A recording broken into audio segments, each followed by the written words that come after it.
తెలుగు ద్వారా హిందీ నేర్చుకుందాం. మనం ప్రతిరోజు చాలా సాధారణంగా మాట్లాడే కొన్ని వాక్యాలను తెలుగులో తీసుకుని వాటిని హిందీలో ఎలా చెప్పాలో నేర్చుకోబోతున్నాం. స్టార్ట్ చేద్దాం. నన్ను క్షమించండి. ముఝే నన్ను క్షమించండి. మాఫ్ కర్నా అంటే క్షమించడం అనమాట. మాఫ్ కీజియే అంటే క్షమించండి. ముఝే మాఫ్ కీజియే నన్ను క్షమించండి. ఇది నా తప్పు. యహ్ ఇది నా తప్పు.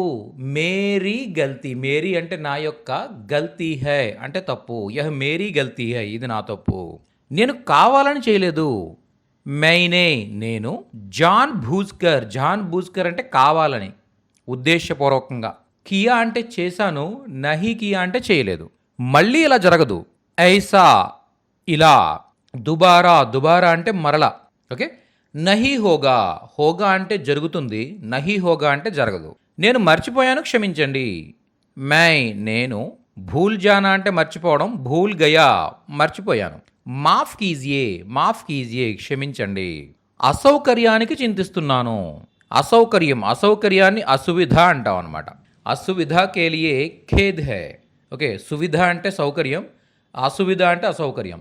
అసువిధ కేలియే ఖేద్ హై అంటే ఖేద్ హై అంటే చింతిస్తున్నాము అని అర్థం వస్తుందన్నమాట. నెక్స్ట్, నేను అలా అనకూడదు. ముఝే నేను లేదా నాకు అని అర్థం వస్తుంది జనరల్గా అయితే ముఝే అంటే. కానీ ఇక్కడ చాహియేక ప్రయోగాలు ఎప్పుడు కూడా ముఝే యూజ్ చేయాలన్నమాట. ఓకే. ముఝే ఐసా నహి కెహనా చాహియే థా. ముఝే నేను, ఐసా అలా, నహి కెహనా చాహియే థా చెప్పకూడదు. ఏదైనా ఇలా చేయకూడదు అని చెప్పాలనుకుంటే చాహియేతా యూజ్ చేస్తాం అనమాట. చెప్పాలి, చెప్పకూడదు, చెయ్యాలి, చేయకూడదు అన్నప్పుడు చాహియేతా యూజ్ చేస్తూ ఉంటాం. సో ఇక్కడ మీకు ఒక సెంటెన్స్ ఇచ్చే చూడండి, పర్వాలేదు అని. ఈ పర్వాలేదు అనే సెంటెన్స్ని హిందీలో ఎలా చెప్పాలో ఈ వీడియో క్రింద కామెంట్స్లో పోస్ట్ చేయండి. ఇలా ఒక సంవత్సరం పాటు తెలుగులో మనం చాలా ఎక్కువగా మాట్లాడే సెంటెన్సెస్ని హిందీలో, ఇంగ్లీష్లో ఎలా చెప్పాలి అనేది తెలుసుకుంటూ ముందుకు వెళ్ళే ఒక 1 year కోర్స్ అందుబాటులో ఉంది. ఈ కోర్సులో మిమ్మల్ని ఒక వాట్సాప్ గ్రూప్లో జాయిన్ చేసి ఇలాంటి సెంటెన్సెస్ ప్రతిరోజు పంపిస్తూ ఉంటాం అనమాట.